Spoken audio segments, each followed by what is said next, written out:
باقی دیکھیں ہماری پارٹی کی اساس یوتھ اور ISF ہے، جس میں کوئی دوسری رائے نہیں. جتنا اہم رول ان دو ونگز نے پارٹی میں پلے کیا ہے، اس کے بغیر تو پارٹی چل بھی نہیں سکتی. سو آئی ایم شیور کہ کہیں اگر کسی کا کوئی چھوٹا موٹا اختلاف ہے تو ہماری پارٹی ہم بیٹھ کے اس کو سیٹل کر لیں گے. لیکن ابھی تو بیسک فیصلہ ہونا باقی ہے کہ الیکشن میں جانا ہے یا نہیں جانا. اور اگر کہیں پہ کوئی غلط فیصلے ہوئے تو پارٹی اس کو ریویو بورڈ ایک بنا دیا ہے، اس اپیلیٹ بورڈ میں لوگ جائیں گے، وہ ٹکٹیں ریویو ہوں گی. دیکھیں الٹیمیٹلی دیکھیں ہم ہیں تو پولیٹیکل جماعت جس میں ڈفرینسز ہو سکتے ہیں، سو کہیں غلط فیصلے بھی ہوتے ہیں، کہیں ڈفرینسز بھی ہوتے ہیں، لیکن وہ بیٹھ کے ریزالو کیا. آپ کو ایک چیز کا کریڈٹ دینا چاہیے، یہ واحد وہ جماعت ہے جس نے جنرل الیکشن بھی عمران خان صاحب کی ایکسپٹ کے بغیر لڑا تھا، جس نے جنرل الیکشن بغیر نشان کے لڑا تھا، جس نے جنرل الیکشن اپنے امیدواروں کی کیمپین کے بغیر لڑا تھا. سو ہم کشمیر کو بھی انشاءاللہ اسی طریقے سے مینج کر جائیں گے، پرووائڈیڈ اگر پارٹی ڈیسائیڈ کرتی ہے الیکشن میں جانے کا. اور جہاں تک ان بچوں کی جو ریزرویشن کی بات ہے، اپیلیٹ بورڈ بن چکا ہے، اس میں وہ اپنا ڈیسیژن لے جائیں گے. اگر کہیں کوئی ایشو ہوگا تو اس کو ریزالو بھی کر لیں گے انشاءاللہ. اچھا سر، ایک اور سوال جو کہ میں نے ویسے کل بھی پوچھا تھا جو لیڈرشپ تھی ان سے، آج آپ سے دوبارہ بھی جاننا چاہوں گی. آپ کے خیال میں جب جی بی الیکشن ہوئے تو پیپلز پارٹی نے جو ایک دو لوگ کینڈیڈیٹس پی ٹی آئی کے انفلوئنس سے جو جیتے تھے، جو پی ٹی آئی کے ٹکٹ پر تھے یا اس کو سپورٹ کر رہے تھے، تو پیپلز پارٹی نے ان سے بات کرنے کی کوشش کی تھی کہ آئیں ہم مل کر حکومت بناتے ہیں، لیکن شاید وہ اس طرح بات نہیں بن سکی. پھر ایک دم آئی پی پی کی امبریلا کے نیچے کچھ لوگ آ گئے اور پھر انہوں نے اتحاد کر لیا. تو اس اپرچونٹی کو کیوں ضائع کیا پی ٹی آئی نے؟ اور اگر اے جے کے میں ایسا ہوتا ہے جس طرح پیپلز پارٹی جے وائی فے کے ساتھ ہاتھ ملا رہی ہے، تو اس اپرچونٹی کو پی ٹی آئی کیوں نہیں استعمال کرتی ہے اپنے لیے؟ آپ کو یاد ہے جب جنرل الیکشن ہوئے تھے اس وقت بھی خورشید شاہ صاحب ایک ہمارے لیے آفر لے کے آئے تھے کہ جی اگر پیپلز پارٹی کے بالکل ساتھ پی ٹی آئی بالکل. مل کے حکومت بنانا چاہے تو بن سکتے ہیں. ایشو یہ ہے کہ ہمارا مسٹرسٹ بہت زیادہ ہے. میں ایسے بلا وجہ ان پہ تنقید کرنا مناسب نہیں سمجھتا، لیکن کبھی بھی پیپلز پارٹی اور پی ٹی آئی ہم الائنس نہیں بنا سکتے. ہمارا ووٹ بینک علیحدہ ہے، ہمارا مینیفیسٹو علیحدہ ہے. ہماری جو لوگوں کی جو ایک فین ہے عمران خان کی، جو لوگوں کی فالوئنگ ہے، وہ پیپلز پارٹی سے کسی طور پہ مماثلت نہیں رکھ سکتی. سو الٹیمیٹلی الیکشن سے پہلے آپ کہیں کہ جی زرداری صاحب پہ کرپشن کے چارجز ہیں، پیپلز پارٹی جو ہے وہ الٹیمیٹلی آگے ہر چیز منور کر جاتی ہے، اور جب الیکشن جیت جائیں ہم کہیں گے ٹھیک ہے لیٹس ڈو اٹ ٹوگیدر. یہ عمران خان کا مینیفیسٹو ہے ہی نہیں. خان صاحب کی سیاست از بڑی کلیئر. ونس یو سی کہ تمام جماعتیں جو اس وقت سسٹم میں موجود ہیں انہوں نے اس سسٹم کو لوٹ کے کھایا. اور اگر آپ اس نیریٹو کے ساتھ الیکشن جیت کے آتے ہیں اور پھر کہتے ہیں یار لوٹا تو تھا لیکن چلے let's shake some hands over it, it doesn't, یہ عمران خان کے ساتھ نہیں چل سکتا، یہ اس کی آئیڈیالوجی کے ساتھ نہیں چل سکتا. So that is one reason. Number two, I believe, میری پرسنل رائے ہے کہ جو ریلائبلٹی فیکٹر ہے فیوچر پہ پیپلز پارٹی کے ساتھ وہ بھی بڑا ڈفرنس ہے، بہت خطرناک قسم کا. الٹیمیٹلی اس میں کوئی ایشو نہیں ہے کیونکہ دیکھیں ہمارا ٹیریٹوریل گراؤنڈ علیحدہ ہے. سندھ میں جہاں انٹیریئر سندھ میں پیپلز پارٹی اپنا ووٹ بینک رکھتی ہے، ہمارا وہاں بھی شاید تھوڑا زیادہ ہمارا بھی ہوگا. کراچی میں اگر ہمارا ووٹ بینک ہے وہاں پیپلز پارٹی کا کوئی ووٹ نہیں. سو ایسا کوئی کانفلکٹ آف انٹرسٹ بھی نہیں ہے، لیکن ایک ریلائبلٹی کا مسٹرسٹ فیکٹر بہت لمبا ہے جو ہمارا چل رہا ہے. نمبر ٹو، ہماری کوئی بھی اپروول اس طرح کے جو بیسک ڈسیزن ہے وہ الٹیمیٹلی عمران خان سے ہونا ہے. آج جس حالات میں ہم جی رہے ہیں اس میں اتنے بڑے پرنسپل ڈیسیژنز کرنا کہ آپ پیپلز پارٹی کے ساتھ ہاتھ ملائیں جب آپ کو عمران خان سے ایکسس نہ ہو، ٹیکنیکل ڈیسیژن، یہ کوئی ایسا ڈیسیژن ہے جو میں یا کوئی بھی پارٹی کا لیڈر اپنے سر پہ نہیں کر سکتا. سو وداؤٹ ہیونگ خانز ایکسس اتنے بڑے پولیٹیکل ڈیسیژن کرنا، آئی ایم شیور کہ کسی کی شاید اتنی اتھارٹی نہ ہو. So that was one of the reason جس کی وجہ سے ہم بیک آؤٹ کر گئے، اس لیے ہم ان کے ساتھ ملانا پسند نہیں کیا. اور الٹیمیٹلی دے مووڈ آؤٹ اور انہوں نے جا کے جمعیت علماء اسلام ساتھ ملا لیا، which there was very timely called for، مجھے اندازہ تھا کہ یہ ہو ہی جا رہا ہے. یعنی کہ خان صاحب جب تک گو ایڈ ان کا نہیں ہوگا آپ لوگ شاید نہیں چاہیں گے. اچھا یہ فرمائے گا کہ عدالت نے اب، کیونکہ سننے میں آ رہا ہے کہ جو بانی چیئرمین عمران خان صاحب اور ان کی اہلیہ بشرا بی بی ان کی اپیلوں پر سماعت کا آغاز کرنے جا رہی ہے، تو ویسے پی ٹی آئی کا کورٹس کے اوپر وہ ٹرسٹ لیول اب موجود نہیں ہے، لیکن آپ لوگ کس مائنڈ سیٹ کے ساتھ کورٹس میں جائیں گے اور پیش ہوں گے؟ مطلب یہ تو ایک مسئلہ تھا کہ اپیلیں ہی نہیں لگتی تھیں، لیکن اگر اب لگ رہی ہیں تو ایکسپیکٹیشن کیا ہے آپ کی عدالتی سسٹم سے؟ Personally speaking, I am not having any high hopes. میں بلا وجہ مطلب ایسے ڈس اپوائنٹمنٹ میں نہیں جانا چاہ رہا جس میں اچانک جذبات میں جائیں اور کل کو وہی کچھ ہو جو پہلے ہوتا رہا. آپ صرف ایک کیس کو فالو کیجیے، ریگولر انڈرسٹینڈ. القادر کیس کا فیصلہ ہوتا ہے پچھلے سال کسی ٹائم کے اوپر، اور اس کے بعد کم و بیش 9.5 مہینے تک اس کی اپیل اسلام آباد ہائی کورٹ میں نہیں لگتی. 9.5 مہینے القادر کیس کی وجہ جس دن لگتی ہے اس کے 2 مہینے اندر 5 پیشیاں اچانک پھر کٹھی لگ جاتی. وائی؟ نیب کی amendment, that was one of the reason جو سینٹ میں ایک دن میں ایک امینڈمنٹ ہے جس میں یہ کہا گیا کہ القادر کوئی بھی ایسا کیس جو نیب کا ہوگا جب وہ ہائی کورٹ سے ریجیکٹ ہوگا تو بجائے سپریم کورٹ میں جانے کے وہ ایف سی سی میں چلا جائے گا, فیڈرل کانسٹیٹیوشن کورٹ میں جائے گا. اس ایک امینڈمنٹ کے نتیجے میں 2 مہینے میں 5 پیشی ہو جاتی. سو اٹ مینس کہ جو 9 مہینے تک ایک عدالت ایک اصل کیس کو اپیل سننے کو تیار نہیں تھی, ایک امینڈمنٹ کے بعد اچانک اس کو ایک راستہ ملتا ہے. سو مچ سو کہ جب ہمارا وکیل سلمان ستر صاحب یہ کہتے ہیں کہ میرا پرابلم ہے, میں بیمار ہوں اور میں نے جاپان جانا ہے, تو عدالت یہاں تک کہہ سکتی ہے کہ اگر یہ نہیں آ سکتا ہم اپنا پروسیکیوٹر رکھ لیں گے. اس قسم کے نظام میں, اس قسم کے مائنڈ سیٹ میں کم از کم مجھے کوئی ہائی ہوپس نہیں ہے. سو یس, عدلیہ کے اوپر ایک پریشر ہوگا, ایک خاتون ہے, گھریلو ہے, بٹ اس کے اوپر ڈیسیژن کیا آنا ہے, آئی مین یس, مطلب میں اس کے اوپر کمنٹ کرنا مناسب نہیں سمجھتا کہ کیس چل رہا ہے, بٹ میری کم از کم اس سے کوئی زیادہ خاص ہائی ہوپس نہیں ہے. سر ایک سوال اور کرنا چاہوں گی, وہ یہ کہ آئی ہوپ آپ اس کو انڈرسٹینڈ کریں گے سچویشن کو, کہ مذاکرات کی بات مہینوں سے ہو رہی ہے, پرائم منسٹر صاحب نے بھی کئی مرتبہ کہا, لیکن مسئلہ یہ ہے کہ پی ٹی آئی کہہ رہی ہے آپ شروع کریں, اور گورنمنٹ یہ سمجھتی ہے کہ جی ایاز صادق صاحب اسپیکر اسمبلی ہیں, ان کا ہم نے آفس دیا ہوا ہے, آپ آئیں وہاں بیٹھ کر بات شروع کرتے ہیں. تو انٹینشنز اپنی جگہ, لیکن ایک دفعہ حجت تمام کر لینے میں کیا حرج ہے؟ مطلب جس طرح علی محمد خان صاحب کہتے ہیں کہ جی اس کو چھوڑ دیں, لیکن اصل چیز یہ ہے کہ کسی طرح ڈائلاگ کر کے ہم خان صاحب کو باہر نکالیں. تو وہ جو ایفرٹ ہے وہ ابھی بھی آپ سمجھتے ہیں کہ اس کی ضرورت ہے, یا آپ لوگ انتظار کریں گے کہ گورنمنٹ ہی انیشیٹ کرے بات چیت؟ دیکھیں, یہ کوئی پہلی دفعہ آفر نہیں گورنمنٹ کی طرف سے کی گئی. شہباز شریف صاحب نے 2 دفعہ آفر کی ہے بجٹ سیشن کے درمیان, اس سے پہلے رانا ثناء اللہ صاحب بھی کر چکے ہیں. ایشو پھر وہی بات ہے بیسٹ ٹرسٹ کا, کانفیڈنس بلڈنگ میئرز کو, ہمارے آپس میں جو معاملات ہیں. میری فرینڈلی ایک سوال پوچھنا چاہتا ہوں کہ اگر حکومت واقعی سمجھتی ہے کہ وہ اپوزیشن کے ساتھ جو کہ ہم ہیں ہمارے ساتھ بات کرنے کو تیار ہے, تو کیا یہ اچھا ہوتا کہ اس دوران ایک دو ملاقاتیں کرا دیتے خان صاحب سے. سو ایک چیز جو آپ کے ہاتھ میں وہ آپ دینے کو تیار نہیں, لیکن آپ پلینگ ٹو دی گیلریز کا جو کانسیپٹ ہے, یعنی ایک نیریٹو کی حد تک آپ ایک آگے پتہ کھیل دیتے ہیں سیشن اپنا قومی اسمبلی کے فلور کے اوپر کہ جی ہم تو بات کرنے کو تیار ہیں, ہم تو پولیٹیکل لوگ ہیں, یہ نان پولیٹیکل لوگ ہیں, یہ ضدی لوگ ہیں, ان کے پاس پولیٹیکل مائنڈ سیٹ ہی نہیں ہے. سو یہ جو اپروچ ہے یہ کوئی مناسب نہیں. گورنمنٹ سمجھتی ہے کہ وہ اگر واقعی ہمیں اپوزیشن سمجھتی ہے, اور واقعی وہ سمجھتی ہے کہ اپوزیشن کے ساتھ وہ مل کے اس وقت ملک کو ان تمام مسائل سے باہر نکالنا چاہتی ہے, تو تھوڑا سا تو ایک قدم آگے بڑھائیے.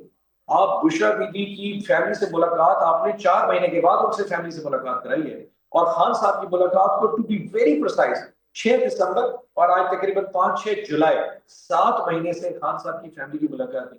یہ ہاکش بیہیویئرز کے ساتھ میرے خیال میں اس طرح کی آفر دونوں آپس میں مماثلت نہیں رکھ سکتے. So you say one thing but you do another one. That is where the things lie. If they are really serious about it, I think تھوڑا سا کوئی ایک دو فیکٹرز لے کے آئے جس سے ہمیں فیل ہو گیا یار you are serious about it. And let's start moving. ہم کوئی دہشت گرد تھوڑے ہی ہیں, ہم ہی تو اسی ملک سے آئے, اسی لوگوں سے ووٹ لے کے آئے, بلکہ ان سے زیادہ ووٹ لے کے آئے. And they accepted. اس دن شہباز شریف صاحب نے کہا نا کہ اگر تم سمجھتے ہو کہ ہم غلط آئے تو تم بھی تو 18 میں غلط آئے. That was accepting one part کہ 24 میں یہ تو غلط آئے. اب اس کا فیصلہ ہونا باقی کہ 18 میں ہم غلط تھے یا نہیں تھے وہ ہم بتا سکتے ہیں.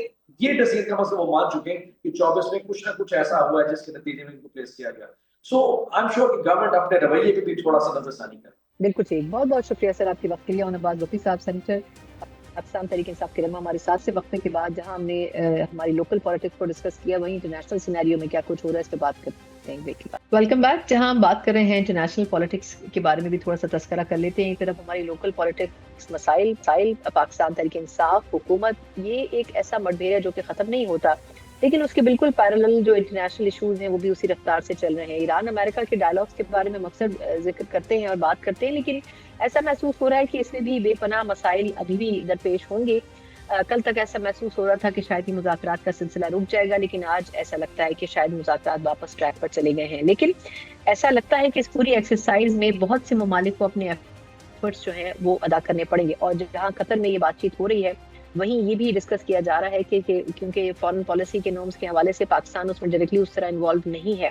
اب دیکھنا یہ ہوگا کہ آیا پاکستان کی ایبسنس سے کیا اس کے اوپر کوئی منفی اثر پڑتا ہے, اور اس کے علاوہ پاکستان کی جو اوور آل بات کی جا رہی تھی کہ اس ڈائلاگ کے بعد پاکستان کی اکانومی پر بھی بڑا اس کا مثبت اثر پڑے گا.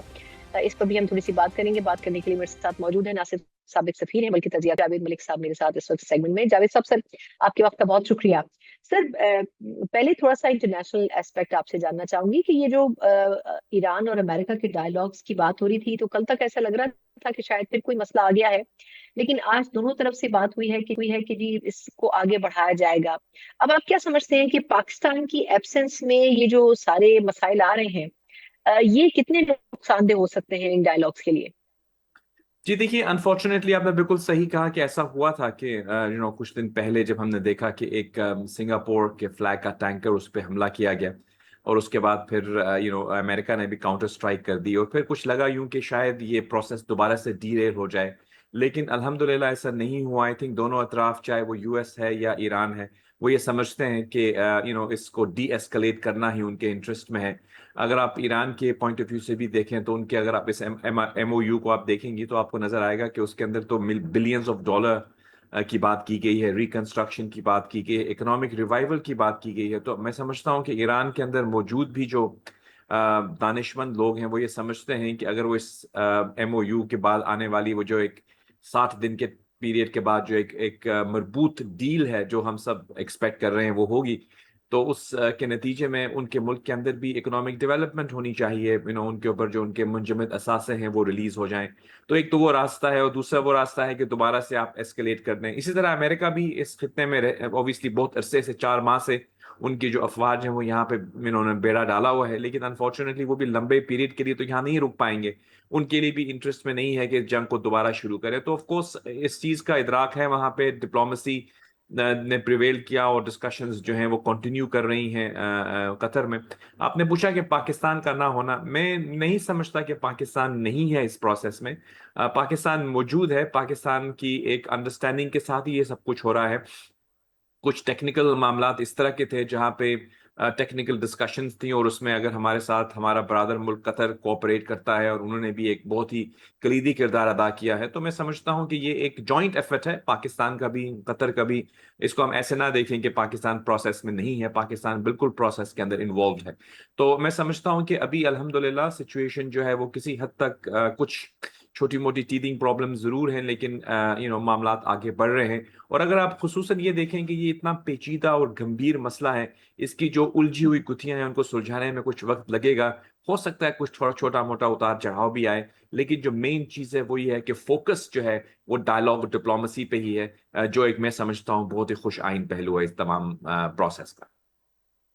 اچھا سر، آپ نے تو ایک پازیٹیو ایسپیکٹ اس کا اجاگر کیا ہے، لیکن ایک یہ اینگل بھی ہے کہ لوگ یہ کہہ رہے ہیں کہ کیونکہ جب پاکستان میں مذاکرات ہو رہے تھے تو قطر اس میں اس طرح ڈائریکٹلی تو انوالو نہیں تھا، لیکن اب جب قطر میں یہ بات چیت ہو رہی ہے ڈیلیگیشنز کی، تو اس میں پاکستان کا ہونا بھی آبویسلی فورن سفارتی لحاظ سے اس طرح درست نہیں ہوگا۔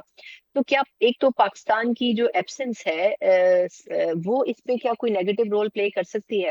اور دوسرا، پاکستان کی موجودگی سے کتنا فرق پڑتا اگر پاکستان کو بھی اس میں آن بورڈ رکھا جاتا؟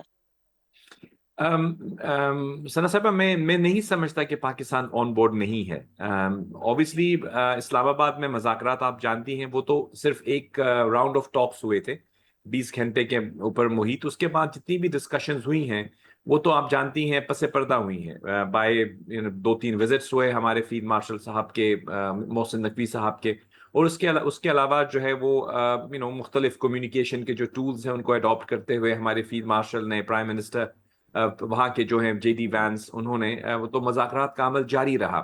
قطر کا میں سمجھتا ہوں اس پروسیس میں شامل ہونا، میں اس کو بہت مثبت انداز میں یوں دیکھ رہا ہوں کہ جیسے ہم نے پہلے بھی آپ کے پروگرام میں بات کی تھی کہ جب ایران پہ حملہ کیا گیا تو اس کے بعد جس انداز میں اس سے ریٹیلیٹ کرتے ہوئے گلف ممالک کو ٹارگٹ کیا، تو گلف ممالک بھی ایک بہت بڑا سٹیک ہولڈر بن گئے ہیں اس پروسیس میں۔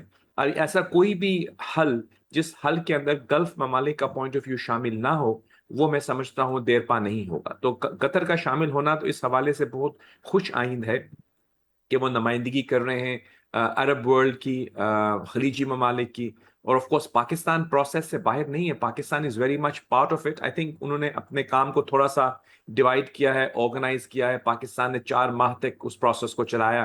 ایون آپ نے دیکھا جب سوئٹزرلینڈ کے اندر بھی ڈسکشنز ہو رہی تھی تو وہاں پہ بھی چاروں فلیگز جو تھے وہ لگے ہوئے تھے۔ ایم او یو بھی جو ہے وہ اسلام آباد ایم او یو ہے، تو پاکستان بالکل اس پروسیس کا حصہ ہے۔ صرف کچھ ایسپیکٹس ہیں ایسے جو کہ ٹیکنیکل لیول پہ ہیں، وہاں پہ قطر جو ہے وہ ہمیں بہت اچھی طرح سے سپورٹ کر رہا ہے، اور پاکستان کے جو اہلکار ہیں، فورن آفس کے جو ہمارے کولیگز ہیں، وہ بالکل رابطے میں ہیں ایک دوسرے کے ساتھ.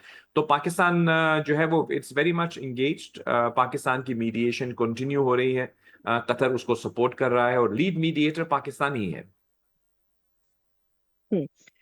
اچھا سر، ایک اور ایسپیکٹ آپ سے جاننا چاہوں گی کہ یہ جو پاکستان، obviously ہم ایک بیرونی محاذ پر تو اپنا کردار ادا کریں، لیکن کچھ ہمیں اندرونی چیلنجز بھی ہیں. تو اس پہ اگر میں ایک ایک کر کے آؤں تو جو بھارت اور افغانستان کا کردار ہے، ابھی ریسنٹلی جو افغانستان کے ساتھ ہمارا پورا ایک کیس ہوا، ہم نے اٹیکس کیے ان کے علاقوں پہ، لیکن ایسا لگ رہا ہے کہ وہ شاید انٹرسٹڈ نہیں ہے یا تو سننے میں، یا پھر ان کے اختیار میں نہیں ہے وہ TTP، جن کو بھارت کا جس پہ انفلوئنس موجود ہے. تو آپ کے خیال میں جو پاکستان کی پالیسی ہے، یہی الٹیمیٹ سولوشن ہے اس چیز کا کہ ہم دہشت گردی کی روک تھام کے لیے خود ہی اٹیکس کریں؟ افغانستان خود اس چیز کو نہیں جی ایڈریس کرے گا؟ اور دوسرا، یہ جو بھارت یہ چاہتا ہے کہ وہ پاکستان کو خراب کرنے کی ریجن میں کوشش کرے، اس کو کیسے کنٹرول کیا جا سکتا ہے؟ اس میں جی میری نظر میں 2 یا 3 پہلو ہیں. پہلی بات تو یہ ہے کہ بھارت کا آپ نے ذکر کیا، ہم اس کو پہلے دیکھ لیتے ہیں. دیکھیے، بھارت انفارچونیٹلی پاکستان کے بارے میں ہمیشہ سے پوری دنیا میں ایک نیگیٹو پرسیپشن بلڈ کرنے کے لیے اس کی جو تمام فورن پالیسی کا محور رہا ہے، واشنگٹن میں، لندن میں، مختلف جو اہم ترین کیپٹلز ہیں دنیا کے، وہ پاکستان کو وہاں پہ لابیسٹ ہائر کر کے وہ پاکستان کو انفیئرلی اور انجسٹیفائبلی کبھی دہشت گردی سے جوڑ دیتا تھا. یعنی ان کی جو فورن پالیسی تھی اس کا تمام ٹارگٹ پاکستان ہوتا تھا، جس کا مظہر آپ نے دیکھا ہوگا کہ ان کی کوئی فلم اٹھا کے دیکھ لیں، ان کے میڈیا کو دیکھ لیں، ان کی گورنمنٹ کو دیکھ لیں، وہ ایسے لگتا ہے کہ پاکستان فوبیا ہوا ہے ان کو. تو اس حوالے سے جب پاکستان نے انٹرنیشنل ڈپلومیسی کے میدان میں اتنا بہترین جو ہے کردار ادا کرتے ہوئے ایک سپر پاور کو اور ایک ایڈورسری کو ایک میز پہ لایا اور ایک پوٹینشلی جو ایک تیسری جنگ عظیم بن سکتی تھی اس کو روکا، تو پاکستان کی جو ڈپلومیٹک پوزیشننگ ہے وہ دنیا میں بہت انہانس ہوئی. تو اس کے علاوہ اس سے پہلے آپ جانتی ہیں جب انہوں نے ہمارے اوپر ایک جنگ مسلط کرنے کی کوشش کی، اس وقت بھی پاکستان کی افواج نے، پاکستان کی ایئر فورس نے، بلکہ میں تو یوں کہوں گا پاکستان کے ہر شہری نے ایک بنیان المرصوص بن کے اپنے ملک کا دفاع کیا اور بھارت کو منہ کی کھانی پڑی. تو بھارت کو جو ہے پسپا ہوا ہے، ملٹریلی بھی وہ اس کو پسپائی نظر آئی، اپنی ڈپلومیٹک فرنٹ پہ بھی پسپائی نظر آئی. تو مجھے لگتا ہے وہ بوکلاہٹ کا شکار ہو کے اس نے پھر کبھی جو ہے وہ TTP کو سپورٹ کرنا شروع کر دیا، کبھی ہم دیکھ رہے ہیں کہ کچھ تانے بانے BLA کے ساتھ مل جاتے ہیں ان کے. تو وہ پاکستان کے اوپر مختلف انداز میں پھر ان کی جو سوشل میڈیا ہے، ان کی جو سائبر وارفیئر ہے، انفارمیشن ڈومین میں جو وہ جنگ لڑ رہے ہیں، تو ان کی وہ پاکستان کو کسی نہ کسی انداز میں ٹارگٹ کر رہے ہیں. انفارچونیٹ ہے کہ افغانستان کے اندر جو لوگ ہیں، دیکھیے افغانستان کے جو لوگ ہیں، عوام ہیں، ان سے تو میں نہیں سمجھتا کہ پاکستان کے عوام کی کوئی بھی دشمنی ہے. ہمیں تو یاد ہے، ہم تو جب ان کے اوپر جنگ مسلط ہوئی USSR کی طرف سے، تو ہم نے ان کو ویلکم کیا. ہمارے جو ایک مذہب ہے، ایک ہمارے کلچر ہے، ایک بیک گراؤنڈ ہے، ہمارے بھائی ہیں، بہنیں ہیں، ہماری افغانی بھائی جتنے بھی ہیں. لیکن انفارچونیٹلی وہاں پہ جو رجیم اس وقت برسر اقتدار ہے، وہ کچھ ایسے عناصر کی پشت پناہی کر رہی ہے جس کو بھارت استعمال کر کے پروکسیز ہیں. ہم آپ کے پروگرام میں پہلے بات کرتے ہیں پروکسیز جو نان سٹیٹ ایکٹرز ہوتے ہیں، ہم ان کا ذکر کرتے ہیں ایران کے حوالے سے بھی. لیکن دیکھیں یہاں پہ بھی آلموسٹ ملتی جلتی صورتحال ہے. کچھ ایسی پروکسیز ہیں جن کو پشت پناہی حاصل ہے ایران اس کی ہندوستان کی، اور ہندوستان انفارچونیٹلی افغانستان کی جو حکومت ہے یا تو وہ بے بس ہے ان کے سامنے، یا پھر وہ ان کو پشت پناہی کر رہی ہے. تو پاکستان کی جو سفارتکاری کا محور ہے وہ تو ہمیشہ ڈپلومیسی رہا ہے. ہم اگر دنیا میں امن چاہتے ہیں تو یقیناً اپنے نیبرز کے ساتھ بھی امن ہی چاہتے ہوں گے. لیکن انفارچونیٹلی ان کی ہماری ان کاوشوں کا مثبت جواب جب نہیں ملا تو مجبوراً پاکستان کو پھر ایکٹ کرنا پڑا ان عناصر کے خلاف جو پاکستان کی سویلین آبادی پر حملہ آور تھے. تو میں سمجھتا ہوں Pakistan is justified in this action, کیونکہ پاکستان اس خطے میں امن چاہتا ہے، اور اگر اس کے اوپر کوئی حملہ آور ہوگا تو ان کا منہ توڑ جواب تو دیا جائے گا. یہ انفارچونیٹ ریالٹی ہے کہ جو رجیم اس وقت افغانستان میں موجود ہے وہ بالکل بے بس نظر آتی ہے، یا وہ جان بوجھ کے ان کی پشت پناہی کر رہے ہیں. یہ تو ہم کسی طرح سے کنفرم تو نہیں کر پائیں گے، لیکن دونوں میں سے ایک ہی صورت صورتحال ہے یا تو وہ ان کو سپورٹ کرتے ہیں یا وہ ان کے سامنے بے بس ہیں. دونوں صورتوں میں تو یوں کہوں گا کہ پاکستان تو ان کی مدد کر رہا ہے ان ایسے عناصر سے اس خطے کو پاک کرنے کی جو کہ اپنے مسلمان بہن بھائیوں پر حملہ آور ہوتے ہیں. تو یہ انفارچونیٹ ریالٹی ہے، لیکن ہماری جو بہادر افواج ہیں، ہماری جو لیڈرشپ ہے، وہ اس کے حوالے سے جو اسٹریٹجی اڈاپٹ کر رہی ہے، ہم سمجھتے ہیں کہ پاکستان کا ہر شہری اس کو سپورٹ کرتا ہے. صحیح. اچھا سر، ایک ہمارا اپنا ڈومیسٹک ایشو بھی ہے، اس پہ بھی آپ کی رائے کہ آپ کے خیال میں اس وقت جب تک ہم ایران اور امریکہ کے ڈائلاگ میں بزی تھے ہم اس چیز کے اوپر اتنا فوکس نہیں کر سکے، لیکن آوازیں آتی نہیں کہ شاید ایک 28ویں ترمیم ہے اس کے اوپر کام ہو رہا ہے. پھر ریسنٹلی یہ لگا کہ اس میں جو بنیادی مسئلے تھے، یعنی NFC کا جو مسئلہ تھا، بلدیاتی سسٹم کے حوالے سے مسئلہ تھا، اب یہ صورتحال بنی کہ ایک تو آپ کے خیال میں NFC کے اوپر ویسے جو پیپلز پارٹی اور نون کا ٹیک ہے، آپ کس کو سمجھتے ہیں ایک تو درست ہے؟ دوسرا، اب ریسنٹلی IMF کی طرف سے یہ کہا جا رہا ہے کہ پریشر ہے کہ آپ جو NFC ہے اس کے فارمولے کے اوپر دوبارہ غور کریں، کیونکہ اس میں جو پیسوں کی ڈسٹریبیوشن ہے اس کی وجہ سے وفاق کے پاس پیسہ نہیں ہے اور صوبوں کے پاس پیسہ ہے. تو ایک یہ مسئلہ بھی درپیش تھا کہ آپ کے خیال میں صرف IMF کے دباؤ میں ہم یہ انیشیٹو لے سکتے ہیں؟ کیونکہ ابھی کچھ ہی وقت پہلے پیپلز پارٹی اور انہوں نے ایک فارمولا طے پا گیا تھا، کہا گیا تھا کہ جی NFC کے اوپر اب بات نہیں ہوگی. تو واقعی کیا ہم اتنا انڈر پریشر آ سکتے ہیں IMF سے، یا ہمیں واقعی NFC کو ٹھیک کرنے کی ضرورت ہے؟ ثنا صاحبہ، بالکل آپ نے بہت ہی اہم ترین سوال کیا ہے. دیکھیے اس حوالے سے ایک تو IMF کا پرسپیکٹو ہے، اس پہ بھی ہم بات کر سکتے ہیں، لیکن دیکھیے اگر آپ دیکھیں تو ہمارے ملک کے اندر بہت سے ایسے ایسپیکٹس ہیں جہاں پر ریفارم کی ضرورت ہے. بائی چانس مجھے اتفاق ہوا جس وقت یہ 18th امینڈمنٹ کا پروسیس ہو رہا تھا ان دنوں پریزیڈنٹ زرداری اور ان کے جو رفاقار ہیں ان سے مجھے بھی بات کرنے کا موقع ملا. ان کا جو انٹینشن تھا میں آپ کو یہ بتا سکتا ہوں بالکل ڈائریکٹلی کہ وہ یہی تھا کہ وہ صوبوں کو امپاور کرنا چاہتے تھے. یہی ان کی انٹینشن تھی اور یہ ایک جمہوری طور کے اوپر ایک اچھا اقدام تھا. بیکاز ہر جو ڈیموکریسی آپ جانتی ہیں، آپ کے پہلے پروگرام میں بھی ہم نے بات کی تھی کہ ڈیموکریسی جب وفاق میں آتی ہے تو پھر وفاق کی ذمہ داری ہے وہ پروونسز کو امپاور کرے، اور پروونسز کی ذمہ داری ہے کہ وہ پھر ڈسٹرکٹ لیول پر اس کو لے کے، جیسے ہم کہتے ہیں گراس روٹس کے جو عوام ہیں ان کو ریلیف حاصل ہو سکے. ایک شخص جو اسلام آباد میں پرائم منسٹر ہے اس کے اوپر اتنا بڑا کینوس ہوتا ہے کہ وہ اگر کسی دور افتادہ علاقے کا لوکل ایشو ہے اس کو تو ریزالو نہیں کر پائے گا. تو اس لیے آپ کو یہ ضروری ہے ڈیموکریسی کے لیے کہ آپ اقتدار کو نیچے کی طرف منتقل کریں. تو اس حد تک جو یہ ایکشن تھا 27ویں ترمیم کا، آئی بلیو یہ تو صحیح، لیکن اب وہ کس انداز میں ہوا یہ ایک عجیب بات ہے کہ ہمارے ہاں جو بھی اکانومسٹ ہیں ان سے جب بات کرتے ہیں تو وہ آپ کو یہ کہیں گے کہ ہمارا وفاق غریب ہو گیا اور جو پروونسز ہیں وہ امیر ہو گئے. ایز اے ریزلٹ ہمارا جو بہت سی ایسی ریفارمز ہیں جو یہ کرنا چاہتے ہیں وہ نہیں کر پاتے، because as per NFC award وہ جو بجٹ ہے وہ ان کو دینا پڑتا ہے صوبوں کو. تو اس حوالے سے کچھ ریویو کی تو ضرورت ہے، لیکن انٹینشن یہ نہیں ہونی چاہیے کہ آپ پاور کو واپس یوزرو کر کے سینٹر میں لے آئیں، بلکہ آپ اس کا ایک بہتر ڈسٹریبیوشن کا نظام لے کر آئیے. کیونکہ جو الٹیمیٹ گول ہے وہ تو وہی ہے جو پریزیڈنٹ زرداری صاحب جو کہتے ہیں یا پیپلز پارٹی کہتی ہے کہ عوام کو اگر وہ واقعی ریلیف دینا چاہتے ہیں تو ریلیف دینے کا مطلب یہ تو نہیں ہے کہ آپ وفاق کو غریب کر دیں. وفاق کے پاس بھی فنڈز ہونے چاہیے کہ اس نے اپنے ملک کو چلانا ہے. تو مجھے لگتا ہے کہ کہیں پہ جب یہ کیا کہتے ہیں ڈیولوشن ہوئی تو اس ڈیولوشن کے اندر جو اکنامک اس کا جو NFC ایوارڈ کا جو فارمولا ہے یہاں پر کسی حد تک ریویو کی بہت ضرورت ہے. اب یہ اگر آپ خود نہیں کریں گے تو آف کورس جب آپ IMF کے پروگرام میں ہوتے ہیں تو IMF بھی آپ کو ایڈوائز کرتا ہے کہ آپ فلاں جگہوں کے اوپر جہاں پہ لوپ ہولز ہیں ان کو آپ ٹائٹ کر لیں. تو ہم اس کو یوں نہ سمجھیں کہ وہ ہمارے میں انٹرفیئر کر رہے ہیں. آئی تھنک وہ ایڈوائز کر رہے ہیں.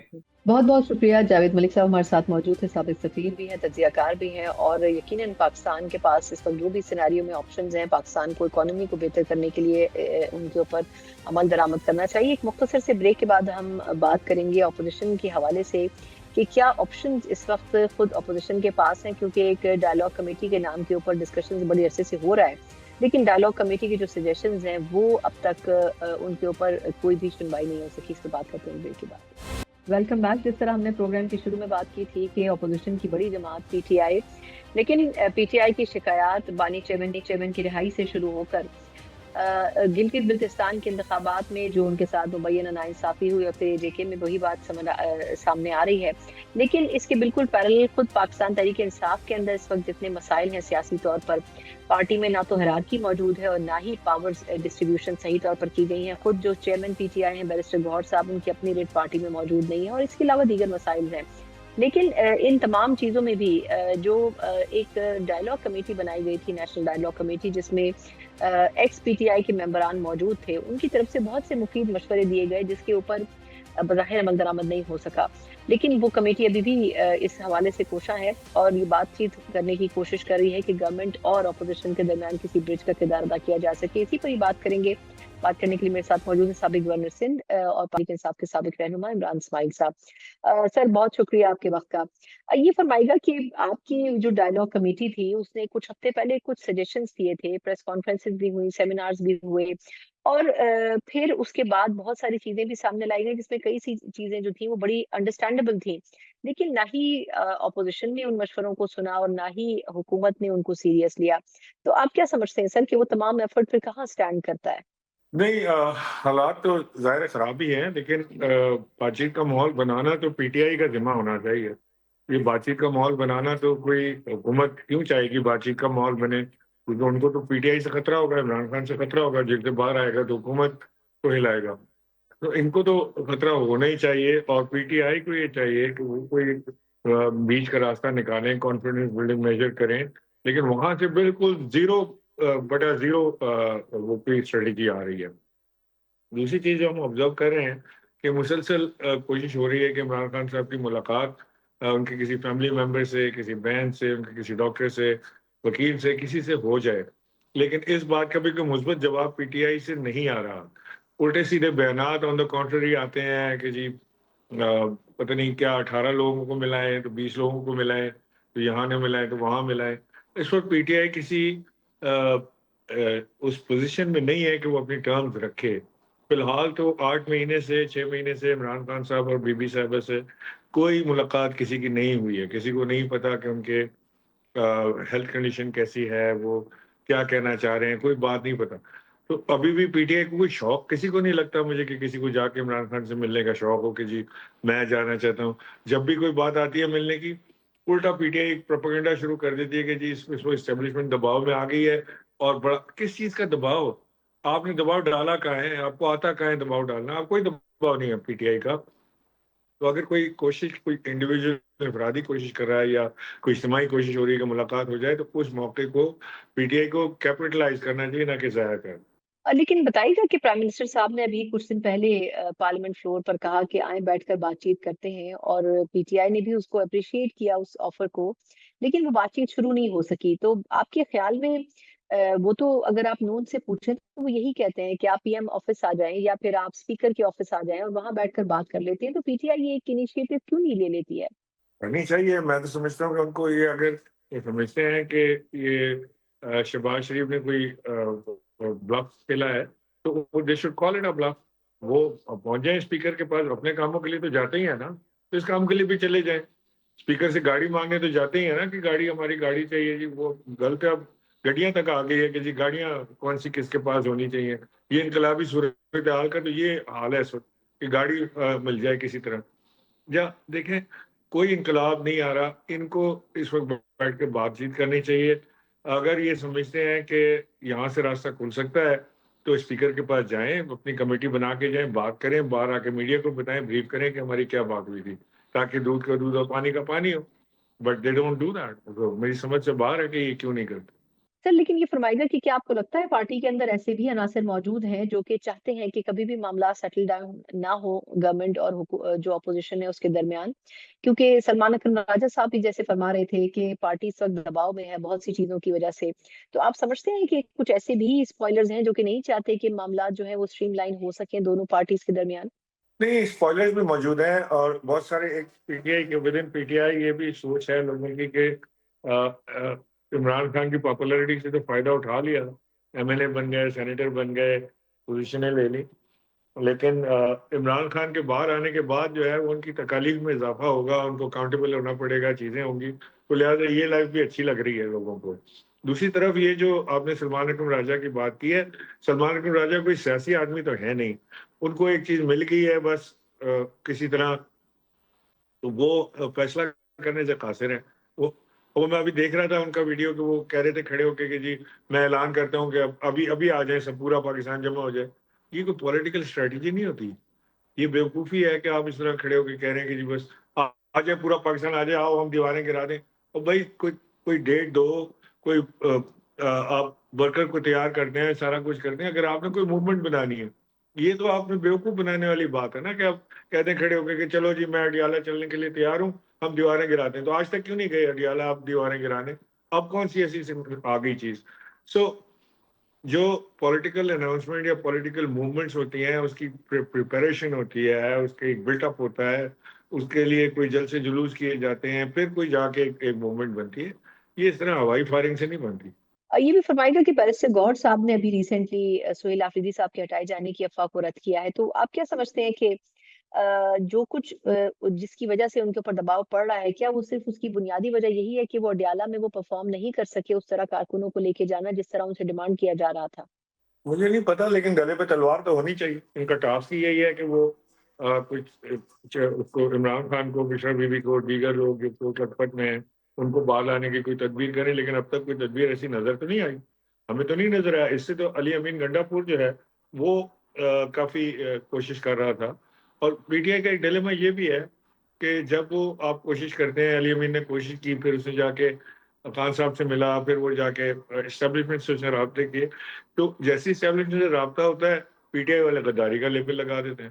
تو وہ باقی کس سے بات کرے گا؟ کہاں سے بات ہوگی؟ کدھر سے شروع ہوگی؟ تو یہ بھی بہت بڑا مسئلہ ہے پی ٹی آئی کا جو سوشل میڈیا کا ہے. لیکن کیا وجہ ہے کہ پاکستان تحریک انصاف سے جو ہے وہ پولیٹیکل مسٹیکس ہوتی ہیں؟ جب گلگت بلتستان کے انتخابات تھے تو پیپلز پارٹی چاہتی تھی کہ پی ٹی آئی کے زیر اثر جو امیدواران کامیاب ہوئے ہیں ان سے ہاتھ ملایا جائے، لیکن وہ معاملہ اس طرح نہیں ہو سکا، اور پھر آئی پی پی آ گئی اور آئی پی پی نے حکومت کے ساتھ مل کر اپنا حصہ ڈالا. تو آپ کیا سمجھتے ہیں کہ پی ٹی آئی یہی سب کچھ یا اسی طریقے سے آزاد جموں کشمیر کے الیکشنز میں کیوں نہیں کر سکتی ہے؟ جس طرح پیپلز پارٹی نے جے یو ایف اے کے ساتھ ہاتھ ملایا ہے تو پی ٹی آئی سے کیوں نہیں ہاتھ ملایا جا سکتا؟ نہیں، پی ٹی آئی تو جو یہ جو آزاد امیدوار جیتے تھے اس میں سے 2 تو پی ٹی آئی کے تھے. جی وہ ساری مصیبتوں مشکلوں کے باوجود جیت گئے تھے، وہ بھی چلے گئے. تو جب آپ آزاد الیکشن لڑیں گے اور آزاد الیکشن لڑوائیں گے کسی کو، اس کا انجام تو یہ ہوتا ہے لوگوں کو ٹرم ہوتے ہیں، شارٹ سائٹڈ ہوتے ہیں، ان کو فوری اقتدار کی سامنے جھلک نظر آتی ہے، وہ ادھر ادھر ہوتے ہیں. اسی لیے تو پارٹی بیسڈ الیکشن ہوتے ہیں. پی ٹی آئی کو یہ موقع نہیں دیا جا رہا. آپ اس حکومت کی نااہلی دیکھیں کہ ان کو 5 سال ہو گئے، 5 سال ان کو ہو گئے اور یہ ابھی تک اتنے بھی پاپولر نہیں ہوئے کہ یہ الیکشن ہی اپنے بل کے اوپر کوئی برابر کا جیت لیں. انہوں نے پی ٹی آئی کو ڈسکوالیفائی کرا کے ہی جیتنا ہے. لیکن یہ فرمائے گا کہ ابھی اے جے کے الیکشن سے پہلے ہی سپریم کورٹ نے ہائی کورٹ کا جو فیصلہ ہے اس کو معطل کر دیا جو کہ پی ٹی آئی کے انتخابی نشان سے متعلق تھا، اور اب ایک مرتبہ پھر پی ٹی آئی کے امیدواروں کے پاس کوئی انتخابی نشان نہیں ہے. تو آپ کیا سمجھتے ہیں کہ پھر ایسے میں اپنے کینڈیڈیٹس کو کیسے بچائیں گے آپ آگے بھی چل کر ہائی جیک ہونے سے؟ نہیں کر پائیں گے نا، یہ ممکن ہی نہیں ہے، کیونکہ وہ لڑتے ہیں آزاد حیثیت سے، اور جو بھی آزاد حیثیت سے لڑتا ہے وہ اس کے بعد اس کا حق ہوتا ہے کہ وہ جا کے جس مرضی کو جوائن کر لے. تو P T I supported candidate contesting independent وہ آپ کے قابو میں کبھی بھی نہیں رہے. وہی حالات ہوں گے جو پہلے جی بی میں ہوں. لیکن اگر یہی ہوتا رہا تو صرف جو آپ کی نیشنل ڈائیلاگ کمیٹی ہے وہ پھر آخر کیا سجیسٹ کرے گی؟ اس سے پہلے بھی جو ماضی میں غلطیاں ہوئی ہیں آپ لوگ ان کو مختلف مواقع کے اوپر مشورے دیتے رہے، لیکن اس کے باوجود بھی سنگین غلطیاں ہو رہی ہیں. تو آپ پی ٹی آئی کو کیا سجیسٹ کرنا چاہیں گے مستقبل کو سامنے رکھتے ہوئے؟ دیکھیں، پی ٹی آئی میں تو ایک کرسی کی جنگ لگی ہوئی ہے. ہر آدمی اپنے آپ کو سکسیسر سمجھ رہا ہے کہ جی بس اب میری باری آ گئی ہے، میں کچھ بن جاؤں گا، فلاں ہو جائے گا. لیکن یہ سب کچھ سمجھنا چاہیے کہ جب تک عمران خان باہر نہیں آتے، جب تک کوئی پارٹی کے ساتھ یعنی ایک لیول پلینگ فیلڈ پی ٹی آئی کو نہیں ملتا جو پیپلز پارٹی اور پی ایم ایل این کو ملا ہوا ہے، کسی کا کوئی چانس نہیں ہے. ان میں سے کوئی کچھ بھی نہیں بنے گا، یہ سب اسی طرح گھومتے پھرتے رہیں گے. تو لہٰذا ان کو بیٹھ کے ایک اسٹریٹجی ڈیزائن کرنی چاہیے. عمران خان صاحب کو جا کے بتانا چاہیے، سمجھانا چاہیے کہ جی ہم بات چیت کے ذریعے مسائل حل کر سکتے ہیں، ہم بات چیت شروع کرتے ہیں. یہ آفر کریں اسٹیبلشمنٹ کو، حکومت کو کہ جی ہم بات چیت کرنا چاہتے ہیں، یہ ہماری 3 رکنی کمیٹی ہے جو بات کرنا چاہتی ہے. یا تو کوئی حال ہی نہیں ہے کسی کا. جو جس کا دل چاہتا ہے وہ کوئی موومنٹ اناؤنس کر رہا ہے, کوئی کسی کو گالی دے رہا ہے, کوئی کچھ کہہ رہا ہے, سب ایک دوسرے سے لڑے اٹھے بیٹھے ہیں, اور سب کو اپنی اپنی کرسیوں کا اور اپنے اپنے نام کی فکر ہے. آپ نہیں سمجھتے کہ اس کو تبدیل کرنے کی ضرورت ہے؟ اگر ادارے چاہتے ہیں کہ پہلے سیاسی گفتگو ہو تو اس میں کوئی حرج نہیں ہونا چاہیے. پی ٹی آئی اپنے اس بیانیے کو تبدیل کیوں نہیں کر لیتی ہے؟ دیکھیں, ڈائلاگ کے لیے کوئی ضد ہونی نہیں چاہیے کہ اس سے بات نہیں کریں گے, اس سے بات کریں گے, اس کے پاس پاور ہے, اس کے پاس پاور نہیں ہے. ہمیں فوری طور سے حکومت سے بھی بات شروع کرنی چاہیے, اور ساتھ ساتھ سائملٹینیسلی ہماری کوشش ہونی چاہیے کہ اسٹیبلشمنٹ سے بھی رابطہ ہو اور بات چیت شروع ہو. رابطے تو پی ٹی آئی میں سب کے اسٹیبلشمنٹ سے, ایسا تو نہیں ہے کہ کوئی بغیر اسٹیبلشمنٹ سے رابطے کے بیٹھا ہوا ہے, لیکن اپنے اپنے مفاد کے رابطے ہیں. کسی نے بھی پی ٹی آئی کے لیے, عمران خان کے لیے, دیگر دوستوں کے لیے اپیرنٹلی جب نظر آتا ہے, ہو سکتا ہے میں غلط ہوں, کوئی بات چیت تو نہیں ہو رہی کسی سے, تو بالکل بھی نہیں نظر آتا کہ کوئی کوشش ہو رہی ہے. ہاں, ان کی اپنی ملاقاتیں ضرور ہوتی ہیں, ان کے اپنے کام ضرور ہوتے ہیں, ان کی اپنی رکاوٹیں چیزوں میں جو آتی ہیں وہ نکل جاتی ہیں. اور رابطے تو سب نے اسٹیبلشمنٹ سے رکھے ہوئے, حکومت سے بھی رکھے ہوئے ہیں. اگلے دن ہی میں دیکھ رہا تھا, میرے سے گور نے ایک تصویر, 4 تصویریں اپلوڈ کی تھیں اپنے ٹویٹر ہینڈل کے اوپر, جس میں وہ وزیر اعظم سے مل رہے ہیں, ساکھ سے مل رہے ہیں, دیگر حکومتی ارکان سے مل رہے ہیں, بڑے خوش بھی نظر آ رہے ہیں. انہوں نے کوئی بات کی عمران خان کی رہائی کی, انہوں نے کوئی بات کی کوئی سہولت کی, انہوں نے کوئی بات کی ان سے ڈاکٹروں کی ملاقات کی؟ نو, انہوں نے اپنی ٹویٹ میں بھی اس کا کوئی ذکر نہیں کیا. سو مجھے نہیں لگتا کہ پی ٹی آئی کوئی بہت سیریس ایفرٹ کر رہی ہے یا کوئی سیریسنس دکھا رہی ہے. بہت بہت شکریہ عمران اسماعیل صاحب, سابق گورنر سندھ بھی, اور اس کے علاوہ جو نیشنل ڈائلاگ کمیٹی ہے اس کے رکن کے طور پر ہمارے ساتھ تھے, اور یقیناً ان تمام لوگوں میں شامل ہے جو کہ چاہتے ہیں کہ پی ٹی آئی اس دلدل سے نکلے. لیکن اب دیکھنا ہوگا کہ آیا خود پی ٹی آئی اس حوالے سے سنجیدہ ہے یا پھر نہیں. اسی کے ساتھ ہی پروگرام کا وقت ختم ہوتا ہے. مجھے اجازت دیجیے, اللہ حافظ.